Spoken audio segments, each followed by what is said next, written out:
నమస్తే అండి. ఈరోజు మా లంచ్ రెసిపీ వచ్చేసి టమాటా పాలకూర పప్పు చేస్తున్నానండి. కందిపప్పుతో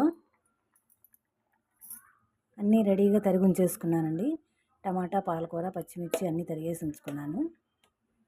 కందిపప్పు కూడా పెట్టేసుకున్నానండి. ఇంకా అదేం తీయలేదులేండి, వీడియో మామూలుగా పెట్టేశాను. ఉడుకుతోందండి.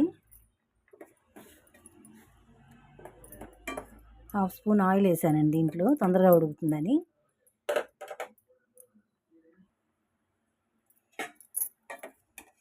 పప్పు ఇలా ఉడికిందండి, ఇట్లా సగం ఉడికింది. ఇట్లా ఉడికినప్పుడే మనం తోటకూర వేసేయాలండి. ఎప్పుడైనా సరే ఇలా విడిగా వండుకునేటప్పుడు పప్పుని సగం బద్ద ఉడకగానే, సగం ఉడికింది అనుకోగానే వేసేయాలండి మనం ఏం వేయాలనుకుంటున్నామో అవి. సగం ఉడికాక ఇప్పుడు పాలకూరను పచ్చిమిరపకాయ టమాటా వేసేద్దామండి.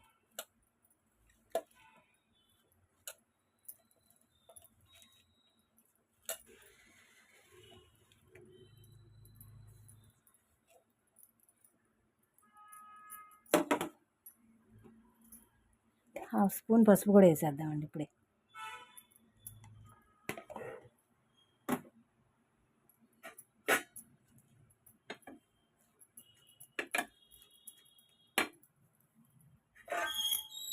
బాగా ఉడికించుకోవాలండి.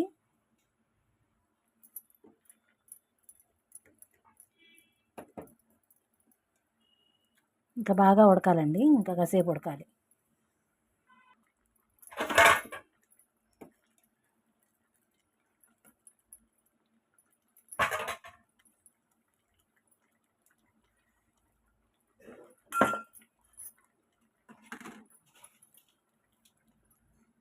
సాల్ట్ వేసుకుందామండి ఇప్పుడు.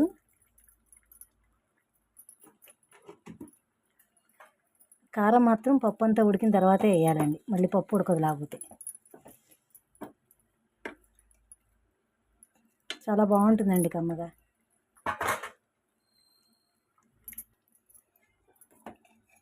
ఉడికిపోయిందండి, ఇప్పుడు కారం వేసుకుందాం.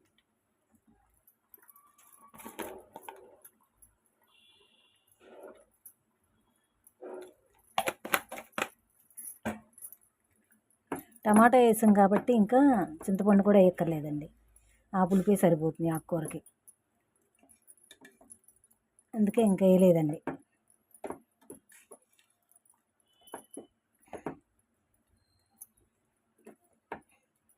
ఒక నిమిషం ఉంచి ఇంకా పోపు పెట్టేసుకుందామండి.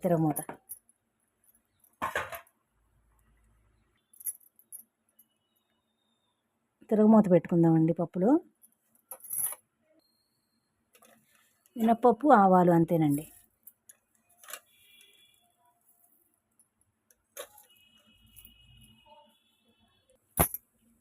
ఎండుమిర్చి కూడా వేసుకుందామండి 3.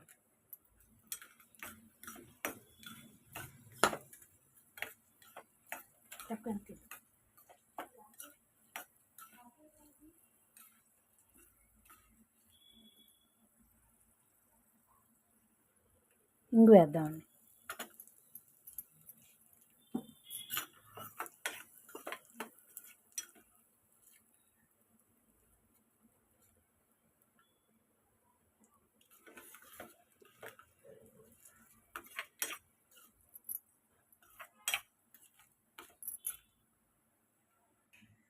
తిరగమూత పప్పులో వేసేసుకుందామండి.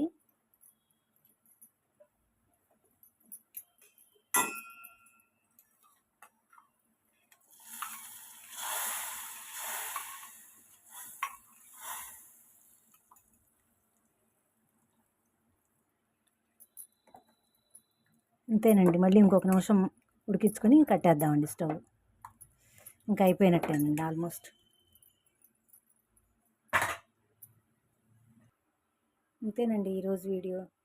ఎంతో టేస్టీగా ఉండి టమాటా పాలకూర పప్పు రెడీ అయిపోయింది. చాలా సింపుల్గా చేసుకోవచ్చండి, చాలా టేస్టీగా కూడా ఉంటుంది. అంతేనండి ఈరోజు వీడియో. ఈ వీడియో కనుక నచ్చితే లైక్ చేయండి, షేర్ చేయండి, నా ఛానల్ని సబ్స్క్రైబ్ చేసుకోండి. థ్యాంక్ యూ ఫర్ వాచింగ్ అండి.